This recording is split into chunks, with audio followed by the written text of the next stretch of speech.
السلام علیکم viewers, welcome back to my channel Mishal Khan officials, جس میں آج ہم بات کریں گے اوسم ڈی ٹیبلٹ کے بارے میں۔ اوسم ڈی ٹیبلٹ کیا ہوتی ہے، یوزز کے بارے میں آپ کو بتایا جائے گا۔ اس کے علاوہ سائیڈ ایفیکٹس کو بھی ہم ڈسکس کریں گے، اور میڈیسن کو جو ہے وہ کن پرپزز کے لیے استعمال میں لایا جاتا ہے یہ جانتے ہیں اس ویڈیو میں۔ ویڈیو کو لازماً واچ کریں، اور جو نیو ہیں ہمارے چینل پہ ان سے یہ گزارش ہے چینل کو سبسکرائب کریں، ویڈیو کو لائک کریں، شیئر کریں، بیل کے آئیکن پہ کلک کریں تاکہ ہر نئی ویڈیو کا آپ کو نوٹیفیکیشن ملے۔ Thank you. بات کرتے ہیں اوسم ڈی ٹیبلٹ کے بارے میں۔ یہ 830 mg میں اویلیبل ہوتی ہے۔ برانڈ جو ہے وہ گیٹس فارما ہے جو کہ اس کو بناتی ہے۔ 30 ٹیبلٹس کا یہ پیک ہوتا ہے، اور یہ میڈیسن جو ہے وہ as a calcium supplement products کے طور پہ یوز کی جاتی ہے، یعنی کہ وائٹامن ڈی کو جو ہے وہ بیلنس کرنے کے لیے، یا وائٹامن ڈی کی جو کمی ہو جاتی ہے جسم کے اندر اس کو پورا کرنے کے لیے استعمال کی جاتی ہے۔ اس کے اندر جو ہے وہ اوزین منرل کمپلیکس اور وائٹامن ڈی جو ہے وہ دونوں پائے جاتے ہیں، وافر مقدار میں ہیں، بہت بیسٹ اس کے ریزلٹس ہوتے ہیں۔ یہ تھا انٹروڈکشن۔ اب ہم بات کرتے ہیں یوزز کے بارے میں کہ کون سی کنڈیشن میں آپ اس کو یوز کر سکتے ہیں۔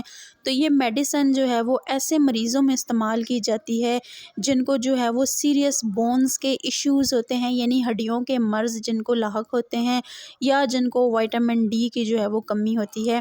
اب جیسے ایک مرض ہوتا ہے رکٹس میں کیا ہوتا ہے کہ ہڈیوں میں وائٹامن ڈی کی جو ہے وہ ڈیفیشنسی ہو جاتی ہے یا کمی ہو جاتی ہے۔ تو اس میں کیا ہوتا ہے کہ جو ہڈیاں ہوتی ہیں وہ ٹیڑھی ہو جاتی ہیں، خاص طور پہ بازوؤں اور ٹانگوں اور انگلیوں کی جو ہڈیاں ہوتی ہیں ان کا جو بیلنس ہے وہ ٹیڑھا ہو جاتا ہے۔ تو اس مرض کو جو ہے وہ رکٹ بولا جاتا ہے۔ اس میں آپ اس کو یوز کر سکتے ہیں۔ اس کے علاوہ آپ اس کو آسٹریوپروسس میں استعمال کر سکتے ہیں۔ یہ ایسی کنڈیشن ہے جس میں ہڈیاں کمزور ہو جاتی ہیں، کھوکھلی ہو جاتی ہیں، تو ان حالات میں بھی آپ اس کو یوز کر سکتے ہیں۔ اس کے علاوہ ایسی عورتیں جو کہ حاملہ ہوتی ہیں، یا ایسی فیمیلز جو کہ دودھ پلانے والی مائیں ہوتی ہیں، ان میں کیا ہوتا ہے منرلز کی کمی ہو جاتی ہے، جس کی وجہ سے جو ہے وہ بیبی کی گروتھ میں بھی جو ہے وہ پرابلمز آ رہی ہوتی ہیں، اور خود جو ہے وہ وومنس کو بڑی جو ہے وہ اس طرح کی ڈیفیشنسیز ہوتی ہیں جس میں کہ ہڈیوں میں منرلز اور وائٹامن ڈی کی ڈیفیشنسی ہو رہی ہوتی ہے۔ تو اس کنڈیشن میں بھی یہ پرسکرائب کی جاتی ہے۔ بہت بیسٹ اس کے ریزلٹس ہوتے ہیں۔ میڈیسن کو لینے کا جو طریقہ کار ہے وہ یہ ہوتا ہے کہ ڈیلی آپ نے 1 سے 2 مرتبہ اس میڈیسن کا استعمال کرنا ہے، یا ڈیپینڈ کرتا ہے ڈوز آپ کی بیماری کی نوعیت پہ۔ اگر تو بیماری کی نوعیت جو ہے وہ بہت سیریس ہے تو آپ کا فزیشین ہی آپ کو ریکمینڈ کرے گا کہ آیا آپ نے اس کی کتنی ڈوز جو ہے وہ ڈیلی بیسس پہ لینی ہے۔ اب بات کرتے ہیں سائیڈ ایفیکٹس کے بارے میں۔ تو سائیڈ ایفیکٹس جو ہے وہ اس میں یہ شو ہوتے ہیں کہ اس میں آپ کو جو ہے وہ کڈنی فیلئر کے چانسز زیادہ ہو سکتے ہیں، جو کہ بہت سیریس قسم کے مریض ہوتے ہیں ان میں۔ اس کے علاوہ الٹی، متلی اور چکراؤ یا سستی آپ اس میں محسوس کر سکتے ہیں۔